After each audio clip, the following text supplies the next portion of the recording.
안녕하십니까? 영재현TV의 전진영 원장입니다. 반갑습니다, 부모님. 네, 저번에 우리가 이제 아이들의 수명이 길어지기 때문에 인생에서 일을 할 수 있는 시간이 많아지니까 공부를 더 할 수 있는 시간적인 여유를 가져야 된다 이렇게 말씀을 드렸는데 오늘은 제가 좀 다른 주제를 갖다 준비해봤습니다. 너무 뻔할 수도 있고요. 그 다음에 진짜 이런 거에 대한 고민을 갖다가 해봐야 되지 않을까 생각이 됩니다. 왜냐면 대한민국의 인구수는 점차 계속 줄어들고 있다고 이야기하고 있는데 우리는 직업적인 부분에서 우리가 의사를 선호하고 그다음에 또 다른 직업들도 굉장히 선호도가 높아지고 있습니다. 그런데 부모님 한 가지 이런 질문을 제가 드려볼게요. 부모님이 물건을 만들었어요. 근데 물건을 만들었는데 물건을 사줄 사람이 없는데 물건을 계속 만들 것인지를 저는 물어보고 싶습니다. 네, 맞아요. 그 대답이 정말 듣고 싶습니다. 근데 저는 사실 자신이 없어요. 왜 자신이 없냐면 지금 대한민국의 인구가 5천만이 우리가 넘는 인구이지만 5천만 결국 적은 인구가 아닙니다. 근데 이 인구가 점차 줄어들어서 향후 한 4, 50년이 지나면 3,500만 대로 줄어든다고 해요. 근데 그 중에서는 고령화 인구가 상당수를 차지할 것이기 때문에 실질적으로 이 물건 구매력에 대한 부분을 차지할 수 있는 젊은 층의 인구는 상당히 줄어들 것이다. 그러면 영업에 대한 부분이 분명히 문제가 생길 것이기 때문에 지금까지의 기업들과 지금까지의 운영하고 있던 어떤 이런 회사, 그 다음에 어떤 가게 이런 것들이 달라지지 않을까요? 근데 거기에서도 우리는 의사를 생각할 수밖에 없나요? 저는 아니라고 봐요. 네, 그래서 미래에 의사를 포함한 다른 직업적인 부분에서 본인이 어떤 직업을 선택할 수 있을 것인가를 폭넓게 우리가 한번 놓아두고 그 카드 배열한 거에서 본인이 그 선택적인 부분들의 보는 시야를 넓혀볼 필요가 있는 것 같습니다. 그래서 일단은 4차 산업혁명 시대에 우리 아이가 직업적인 선택을 한다면 어떤 인재가 되어야 될까? 이런 부분에 대한 주제로 한번 내용을 꾸며봤습니다. 내 아이의 미래 직업 선택해 놓으신 게 있죠? 우리 감독님, 미래 직업 어떤 것을 생각하고 계신가요? 본인의 그 직업 말고요. 본인의 직업 말고 그냥 자녀의 직업. 진짜 엔지니어. 엔지니어요? 자, 근데 우리는 보통 의사라고 하더라도 의사요. 이렇게 얘기하지 정형외과 의사요, 피부과 의사요 이런 거 얘기 안 합니다. 자, 부모님들은 막연해요. 그냥 그 직종에 있으면 무조건 잘 될 거라고 생각을 하기 때문에 그렇지만 그 막연함부터 우리가 어떻게 해야 되죠? 버려야 됩니다. 자, 그래서 내 아이의 미래 직업을 선택할 때는 구체적인 부분에 대한 것을 어떻게 할 것인지 펼쳐질 것인지를 고민해 봐야 됩니다. 자, 초등학생이 우리가 희망 직업으로 선택한 상위 10인데요. 2019년도부터 2020년, 2021년까지 지금 여기서 제시한 것들에서 운동선수가 당연 1등입니다. 이거 진짜 의외지 않습니까? 의사일 것 같았는데 그게 아니란 말이에요. 이런 부분에서 우리가 여기 운동선수가 8.5%로 1위이고요. 그 다음에 3년 동안 변하지 않는 것이 있습니다. 바로 교사와 의사와 유튜버. 이거는 직종군에서 2등, 3등, 4등에 대한 부분이 변하지 않았습니다. 자, 부모님, 자녀가 유튜버가 되겠다라고 하는 것에 대해서 어떻게 생각하시나요? 좋은 말로 우리가 여기서 크리에이터인 거지 사실적인 부분에서 우리는 유튜버라고 생각을 해야 됩니다. 저는 제가 유튜버를 내가 시작하게 되어진 이유 중에 하나가 어떤 분들은 수익 창출 때문에 그런 거 아니냐 아니면 어떤 자신의 홍보 때문에 그런 거 아니냐 이렇게 생각을 하고 있는데 제가 본 미래는요. 앞으로 개인 방송국 시대가 열릴 것이다 이렇게 생각이 됩니다. 그런 어떤 BJ나 아니면 이런 부분에서가 아니고 정말 자기의 전문성을 강화시킬 수 있는 개인 방송국의 시대가 열리고 그 개인 방송국이 지금의 우리가 종편처럼 편성되어진 채널이 나오게끔 되어지면서 수많은 사람들을 갖다가 상대하고 보게끔 하는 그런 전문 채널로서 방송국의 운영이 가능해지지 않을까라는 이 추측이 되어져서 이 유튜버를 시작하게 된 것입니다. 정확하게 제가 본 미래가 있기 때문에 그 부분에 대한 것을 시작하게 된 것처럼 부모님들이나 우리 제자들이 이 직업군에 대한 부분들을 선택할 때는 명확한 근거가 있어야 됩니다. 단순하게 의사와 그다음에 교사, 내 안정성이 있기 때문이라고 하지만 사실 의사 하시는 어머님들, 의사 하시는 부모님들 아시잖아요. 그 대학병원이나 이런 데 종합병원에 계신 것이 아니라 한다면 개인병원 운영하시는 거 결코 쉽지 않습니다. 주변 지역 로컬에 홍보해야 되죠. 그 다음에 사고 나면 안 되기 때문에 정말 신경 써야 될 것들이 한두 개가 아니죠. 그 다음에 시간이 지나면 기계가 노후화되어지지 않았음에도 불구하고 기계를 새로 들여 놓아야 환자의 우리가 어떤 신뢰를 또 얻을 수가 있습니다. 근데 기계 한 대가 1억, 2억이 아니라 뭐 10억이 넘는 것들도 엄청 많죠. 그래서 그런 부분에 대한 것들을 하다가 보면 결코 편안한 직업은 아닙니다.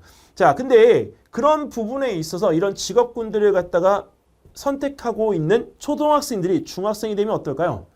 자, 중학생들은 당연히 1, 2위가 운동선수가 아니고요. 이제 현실을 직감하게 되어지죠. 공부가 시작되어지면 당연히 안정성과 그 다음에 거기에 대한 전문성을 확보하기 위한 직업적인 군을 선택을 합니다. 그래서 2019년도, 2020년도, 2021년도 변하지 않았습니다. 교사 1위, 그 다음에 의사 2위입니다. 그리고 경찰관 당당히 3위를 차지하고 있습니다. 이런 부분의 직업군에 대한 선호도가 있다라고 하는 것은 이제 현실적인 부분에 대한 접근이 조금씩 되어지면서 본인이 바라보고 있는 관점들이 이렇게 넓어졌기 때문에 이런 직업군의 선택이 가능한 것이 아닐까. 그리고 8, 9위에 있기는 하지만 컴퓨터 공학이나 소프트웨어 개발자 등의 컴퓨터 관련 직업군에 대한 부분들이 늘어나고 있는 것이 여기 눈에 띕니다.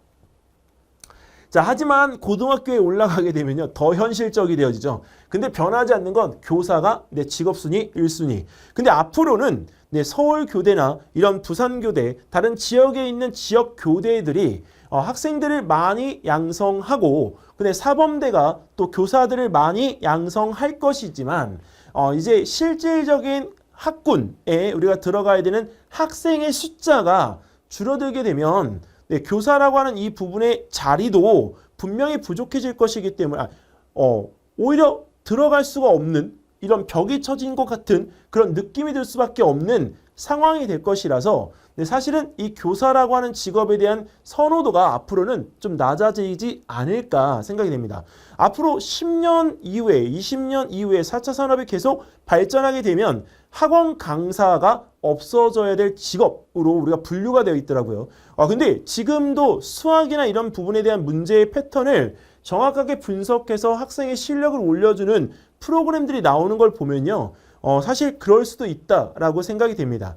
하지만 그 부분에서 거꾸로 이야기하면 이 학습적인 부분을 담당해 줄 수 있는 어떤 컨텐츠가 자동화되어진다고 한다면 학교도 분명히 교사라는 직업에 대한 부분이 꼭 필요한 건 아닐 것입니다. 자, 근데 여기에서 그런 부분에서 아까 중학생의 직업군의 선택에서 8, 9위를 차지하고 있던 컴퓨터 공학과 소프트웨어 개발자가 고등학교 군에서는요, 지금 4위까지 올라와 있습니다. 이 부분은 현실적인 거에서 어떤 선호되어지는 직업에 대한 군이 달라진 양상을 보여주고 있는데요. 거기에 있는 이 부분들에 대한 것들이 앞으로 가속화되어지면 분명히 9위, 10위에 있는 경영자, 그 다음에 뷰티 디자이너, 그 다음에 생명과학 연구원 등에 대한 이 부분들이 더 커지게 되어질 것입니다. 3년간의 추이만 보더라도 학생들이 보는 시야에 대한 것들이 달라지고 있다는 것을 충분히 알 수가 있습니다. 보통 남성과 여성으로 우리가 이 직업군을 나눠보면 당연히 남성은 40년대부터 2020년대까지 전문직에 대한 선호도가 높아져 온 것을 볼 수가 있습니다. 근데 2020년대에는 이 남성 인기 직업이 없다 이렇게 나와 있습니다. 이거 왜 그러신지 아십니까? 이유는 직업군이 정말 다양해졌고요. 그 다음에 유튜버라고 하는 이 부분 때문에 이 크리에이터라는 직업이 별도로 이렇게 우리가 하나가 생겼기 때문에 그렇습니다. 근데 크리에이터, 유튜버는 일단 본인이 가지고 있는 직업이 있음으로 인해서 거기서 파생되어진 것들에 대한 부분들을 이렇게 양산해 놓는 것이기 때문에 실질적으로 대기업과 전문직에 대한 부분에서 이런 다변화 과정에 대한 부분을 흡수하는 것처럼 보입니다. 자, 여성은 보이시나요? 40년대부터 2010년대까지 교사. 안정성 때문에 그렇죠. 근데 2020년대에는 다변화 되어진 거는 똑같이 크리에이터, 때문에 그렇습니다. 자, 근데 이런 부분에서 이렇게 획일적으로 우리가 가지고 왔던 건 사회적인 분위기 때문에도 그렇습니다. 근데 여기서 미래의 직업은요, 정말 듣도 보지 못한 직업들이 굉장히 많을 수 있습니다. 그리고 듣고 보지 못한 이 직업들의 어떤 것들이 나한테 영향을 줄지도 우리는 알 수가 없습니다. 자, 여기 얼마 전까지 미래 유망 직업으로 꼽혔던 1위가 뭐냐면 앱 개발자입니다. 그리고 이제 코로나 때문에 임상 간호사가 직업 2위군에 올라가 있습니다. 그리고 스마트 홈 케어 서비스가 확대가 되어진다라고 이제 발표가 나니까 우리가 건강 서비스 관리자가 직업군에 또 상당 순위에 올라가 있습니다. 그 외에는 정보 보안 전문가, 그 다음에 보조의사, 의사들이 들어갔지만 의학에 관계되어진 것들이 우리가 7위부터 11위까지를 차지할 정도로 폭넓게 들어가 있습니다. 자, 그리고 여기에 있는 이 부분에서 초음파, 물리치료, 호흡까지 하면 전체 20위 중에 의료 분야에 들어간 직업군만 거의 10가지가 됩니다. 자, 근데 이런 부분에서 이 미래 유망 직업이라는 부분에 대한 것들이 꼭 의사에 관계되어진, 의료에 관계되어진 부분만 있는 것은 아닙니다. 자, 여기 이 2025년 주목받을 10대 직업군 중에 윤리기술 변호사가 있습니다. 왜? 컴퓨터와 앞으로 자동화 로봇이 또 나오고 인공지능이 탑재되어진 로봇들이 나오면 윤리적인 부분에 대한 것을 판단할 수 있는 법적 기준을 가지고 있는 어떤 형태를 변호할 수 있는 변호사가 반드시 필요하거든요. 근데 이런 변호사는 우리 개인적인 부분에 대한 어떤 사무실을 운영하는 변호사도 있겠지만 기업에 소속되어진 변호사들이 분명히 있을 것이기 때문에 그런 변호사들이 위치할 수 있는 어떤 로펌의 기업적인 부분을 담당할 수 있는 형태로 분명히 자리를 잡을 것 같습니다. 그리고 가상공간 디자이너, 메타인지에 대한 부분들이 이제 매우 중요해 되니까 메타버스 안에서의 공간 디자인이 분명히 성행할 것입니다. 그리고 저도 만약에 제가 학원을 운영한다고 하더라도 메타버스 안에서의 그 학원을 운영해 보고 싶습니다. 그래서 제가 이제 조금 나이가 더 들면 분명히 이런 피부나 아니면 외모적인 부분에서 머리 희끗희끗한 상태에서 막 나와가지고 이렇게 할 수는 없잖아요. 할아버지가 덩실 이렇게 할 수는 없기 때문에 아바타적인 부분을 갖다 이용해서 강의는 계속 해보고 싶거든요. 그런데 그런 부분에서의 이런 공간 디자인을 갖다 담당할 수 있는 만약에 어떤 파트너십의 관계에 회사가 있다면 저는 이용을 하고 싶습니다. 자, 그리고 프리랜서 바이오 해커. 우리가 여기서 우리 이 해커라는 부분에 대한 것들은 인식 자체가 우리가 결코 좋은 편은 아닙니다. 하지만 자, 생체적인 부분에 대해서 정보를 갖다가 우리가 이렇게 가지고 올 수 있는 것, 정보에 대한 부분이 중요해지니까 생체 정보를 갖다 담당하고 있는 것들을 이렇게 보완을 하거나 아니면 그걸로부터 우리가 어떤 것을 빼올 수 있는 부분들을 직업적인 부분으로 충분히 자리 잡을 수 있습니다. 더군다나 앞으로 이제 보안 시스템에서 블록체인이다 이런 부분들에 대한 것들 양자적인 부분이다 이렇게 하는 것들로 인해서 보안에 대한 강화의 창과 방패를 담당할 수 있는 직업이라면 충분히 직업으로서 확립할 수가 있겠죠. 그리고 이제 사물 인터넷에 대한 부분들이 이제 자동화 차량이 나오게끔 되어지면 거세질 것입니다. 자, 그다음에 또 여기 생태보건 전문가, 우주 투어 가이드. 이제 로켓이 우주로 날아가고 있잖아요. 근데 그 스페이스 X와 같은 회사들은 로켓이라고 하는 이 부분들을 땅에서 이렇게 이착륙하는 비행기처럼 하지 않더라고요. 저 보고 깜짝 놀랐습니다. 스페이스 X에서 우주선이 이렇게 날아와서 이렇게 저는 착륙하는 줄 알았는데 그게 아니라 이렇게 와서 이렇게 착륙하더라고요. 정말 영화에서만 보던 일이 현실이 돼 있더라고요. 우리는 아직은 우물한 개구리인 것 같습니다. 하지만 그런 우주선에 대한 활동이 자유스러워지면 곧 달나라에 여행을 가는 거는 정말 이제 우리가 이게 꿈으로만 그릴 이야기는 아닌 것 같습니다. 자, 그런데 그런 우주 투어 가이드가 이제 새로운 직업으로 나오게 되면 전문직으로서 충분히 설 수 있는 직업이기 때문에 여기 10대 직업군에 들어갔습니다. 그 인체 디자이너. 인체 디자이너는 내가 몸을 갖다가 살을 이렇게 빼거나 그런 게 아니고요. 여기 팔이나 이런 부분에 또는 내가 필요로 하는 부분에 어떤 강화를 시키고 싶을 때 바로 그렇죠. 바이오 세라믹스 같은 그런 바이오 메디컬적인 형태적인 어떤 의료 행위가 이제 시술 아니 수술이 될 것 같습니다. 그러면 인체 디자인을 갖다가 우리가 할 수 있는 디자이너가 나와야 되는데 최근에 제가 미국에 있는 그 인체 디자이너는 근육 디자인을 합니다. 그래서 근육이 있는 위치에 대한 부분을 늘려서 몸의 외형적인 부분들을 갖다가 이렇게 보여지는 걸 아름답게 보이도록 하는 디자이너들이 있습니다. 그리고 진짜 실제 본인의 몸을 1억 한 5천 정도의 비용을 들여서 성형을 한 사람입니다. 그래서 그런 공간적인 부분에 대한 것들을 이제 외부적인 어떤 외형이 아니라 몸 안에 우리가 구석구석을 디자인을 할 수 있는 형태의 인체 디자이너가 나온다면 아까 어떤 기계적인 부분에 대해서 도움을 받는 것조차 충분히 가능할 거다라고 생각이 됩니다. 그래서 이런 직업군들에 대한 부분들이 앞으로 우리가 눈여겨봐야 될 것들입니다. 그리고 사라질 직업군, 아까 여기 보면 학원 강사가 있죠. 그리고 택시 운전사는 사라질 것 같아요. 왜? 인공지능으로 인해서 자율주행이 나오면 반드시 택시 운전사는 사라질 직업군 중에 하나가 되죠. 그리고 어업 종사자, 낙농, 텔레마케터, 이미 텔레마케터는 인공지능으로 대체가 되고 있기 때문에 우리가 현실적으로 느끼고 있는 것들이고요. 그리고 콘크리트공은 우리가 드론이 콘크리트를 갖다가 마치 배변하듯이 나오면서 콘크리트에 대한 부분들을 실제 건물에 이게 도포하고 있기 때문에 지금 시행되고 있는 것들입니다. 자, 그래서 이런 것들에 대한 부분들의 직업군이 사라질 것이다. 자, 별거 아닌데 라고 생각할 수도 있지만 이 직업군을 갖다가 보면 새로운 직업적인 부분의 용어들이 나오기 때문에 우리는 어질어질합니다. 자, 간단하게 미래 유망 직업에 대한 부분들을 딱 단어 키워드만 살펴보고 갈까요? 사물 인터넷 전문가, 빅데이터 인공지능 전문가, 가상현실 전문가, 증강현실 전문가, 그 다음에 정보보호 전문가까지 다 여기는 전부 다 뭐죠? 컴퓨터적인 요소가 가능하죠. 부모님들이라면 여기 직업군에 계신 분들 제외하고 몇 가지를 하실 수가 있습니까? 저는 단 한 가지도 할 수가 없습니다. 그럼 저는 직업을 가질 수 있을까요? 가질 수 없죠.